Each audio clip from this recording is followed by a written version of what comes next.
ሰላም ጤና ይስጥልን ውድ የሚኪያስ ሚዲያ ተከታታዮች እንደምን አርፍዳችኋል።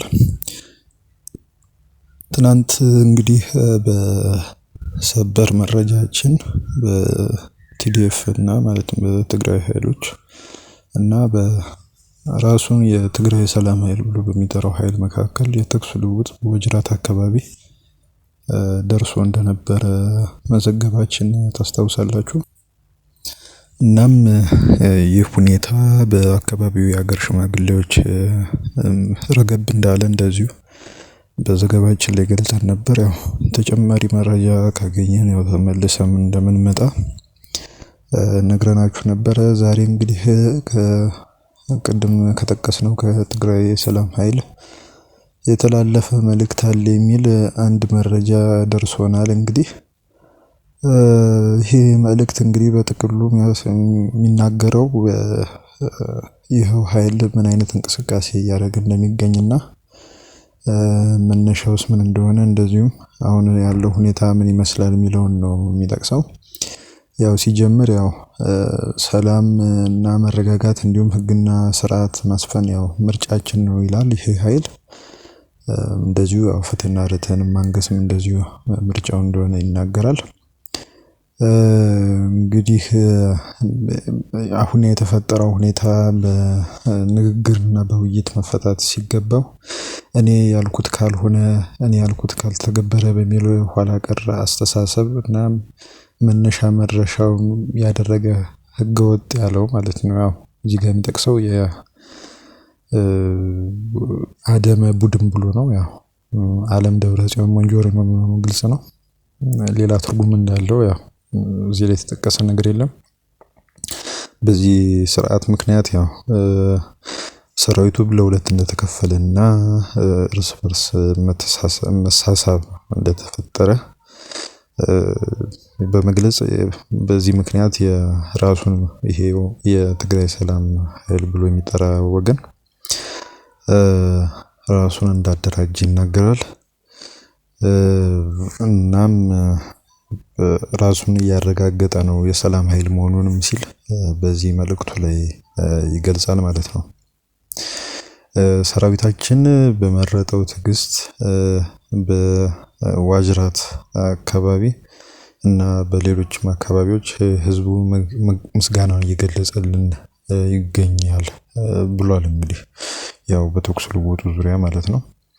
ይህ መልእክት የትግራይ ሰላም ኃይል ውጊያ እንደማይፈልግ ወደ ጓዶቻችንና አብረው ወደ ታገሉት ወገኖቻችን ተኩስ እንደማንከፍት የመጀመሪያችንም ሆነ የመጨረሻችንም ምርጫችን ሰላምና ሰላም ብቻ መሆኑን ለመላው የራያ ህዝብ፣ ኢስራኤል የዋጅራት ህዝብ፣ ሰባ እንደርታ ህዝብ በአጠቃላይ ደግሞ ለትግራይ ህዝብ፣ ለጊዜያዊ መስተዳድሩ፣ ለፌደራል መንግስት፣ ለአፍሪካ ህብረት፣ ለዓለም መንግስታት እንዲሁም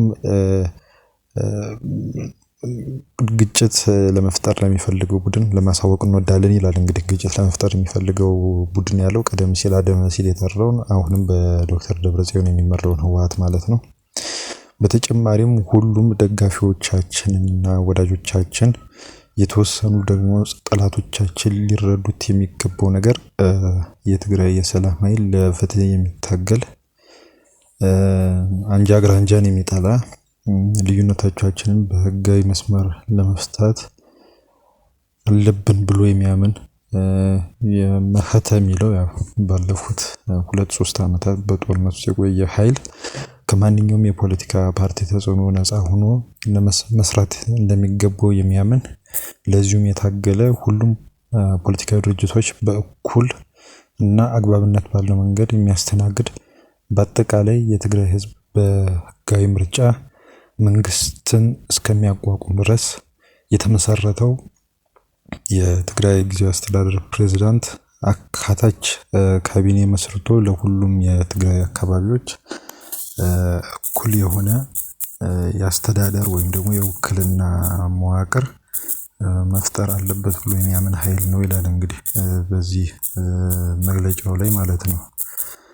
ይህ መልእክት እንግዲህ በዋናነት በደጋፊዎቹ በኩል እንዲተላለፍ የተደረገ መልእክት ነው። እንግዲህ እናም ለዚህ እየታገለ ያለ ኃይል መሆኑን ቀደም ብለን በጠቀስነው ላይ አመልክቷል ማለት ነው። እዚህ ጋር የሚጠቅሰው ነገር ወደ በረሃ እንዲወጣ ምን አይነት ሁኔታዎች ያስገደዱት የሚለውን ነገር ነው። በአጠቃላይ የትግራይ የሰላም ኃይል ወደ በረሃ እንዲወጣ ካደረጓቸው ምክንያቶች አንዱ ከላይ በተጠቀሱት ነጥቦች ተደፍጥጠው አምባገነናዊ ስራ ስለነገሰ ነው ይላል። አሁንም ደግመን ለመግለጽ የምንወደው ጦርነት ፈልገን አይደለም የመጣ ነው ይላል። ወደ ወጀራት አካባቢ እንግዲህ የእርስ በርስ ተኩስ ተፈጥሯል ብለን ትላንትና ዘግበን ነበር። በሀገር ሽማግሌዎች ሊረግብ ችሏል። በዚህ ላይ ደግሞ ያው የትግራይ የሰላም ኃይል ብሎ ራሱን የሚጠራው ወገን ለጦርነት እንዳልመጣ ይናገራል። ወደ ህዝባችን፣ ወደ ቀያችን፣ ወደ ቤተሰባችን ነው የመጣ ነው። ሰላም ፈልገን የመጣ ነው። ጊዜውም የክረምት ጊዜ በመሆኑ ህዝባችን በሰላም አርሶ ማሳውን እንዲሰበስብ ነው ፍላጎታችን። ጥቂት አምባገነኖች በስልጣን እንዲኖሩ ተብሎ ህዝብ መታወክ የለበትም ይላል። እንግዲህ የትላንትናው ሁኔታ በማንሳት ነው። በቀጥታ ባይጠቅሰውም በተዘዋዋሪ እንደዛ ነው የሚለው። በቅድም የጠቀስናቸው ያው አደመ ቡድን ብሎ የጠቀሳቸው አሁን ላይ በዶክተር ደብረጽዮን የሚመራው ህወሓትና ሌሎች የትግራይ ሰራዊት አመራሮች በስተቀር ሁላችንም አንድ ሀሳብ ነው ያለን። እሱም ቢሆን ሰላምና በዘላቂነት ዋስትና ያለው እንደዚሁም የትግራይ ህዝብ አንድነት የሚረጋገጥበት ሁኔታ መፍጠር ነው። ይህም አንድነት ደግሞ ቀድሞ ወደ ነበረው ሁኔታ መመለስ ነው ይላል። እንግዲህ የቲፒኤፍ የሚባለው ወይም ደግሞ የትግራይ ሰላም ኃይል ማለት ነው። ይህን የማይፈልግ ኃይል በትግራይ የሰላም ሰራዊት ላይ ትንኮሳ ለመፈጸም ሙከራ እያደረገ ነው ይላል። በትላንትናው የተኩስ ልውውጥ ላይ ማለት ነው። ተንተርሶ ያው ያንን እንደ ትንኮሳ አድርጎ ነው የሚገልጸው። የቲዲኤፍ አባላት ጓዶቻችን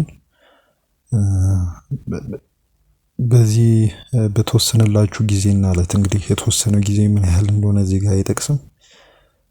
አሁኑኑ ይህን እድል በመጠቀም ወደ ጓዶቻችሁ ባለመተኮስ እምቢ በማለት ወደ ትግራይ ሰላም ኃይል በሰላም እንድትቀላቀሉ ጥሪ እናቀርባለን። ጊዜም የለም ይላል። እንግዲህ በመጨረሻ የሚለው ምንድነው? ከተወሰኑ ጊዜያት በኋላ ሁኔታው እንደሚቀየር እንድታውቁ እንወዳለን ይላል። እንግዲህ ይህ መልእክት ነው እንግዲህ ያለው።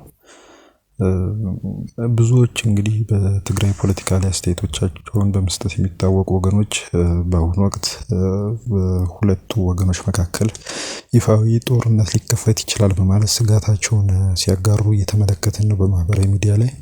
እውነትም ሁኔታው በእጅጉ የሚያስፈራ ይመስላል። ምክንያቱም በሁለቱም ወገኖች ጦርነት የሚፈጠር ከሆነ እንግዲህ ከዚህ ቀደም እንደጠቀስነው በሰሞኑ በተደረገው ስብሰባ ላይ የፌዴራል ኃይል ጣልቃ እንዲገባ ይሆናል። ይህም ደግሞ የኤርትራ ጦርንም ወደ ውጊያ የሚጋብዝ ይሆናል ተብሎ በበርካቶች ዘንድ ስጋት እየተነገረ ይገኛል። በስጋትነት ደረጃ እንግዲህ ሁኔታ ምን ይመስላል፣ ወደፊትስ ምን አይነት ሁኔታ ይኖራል የሚለውን አብረን የምንመለከተው ይሆናል። አሁን የደረሰን መረጃ ነው እንግዲህ ለእናንተ ያቀረብነው። ከዛኛውም ወገን ደግሞ ምን ይባላል፣ በምን መልኩ እየተገለጸ ነው የሚለውንም እንደዚሁ እናቀርብ ይሆናል። ምክንያቱም እኛ በሚዛናዊነት ነው የምንሰራው።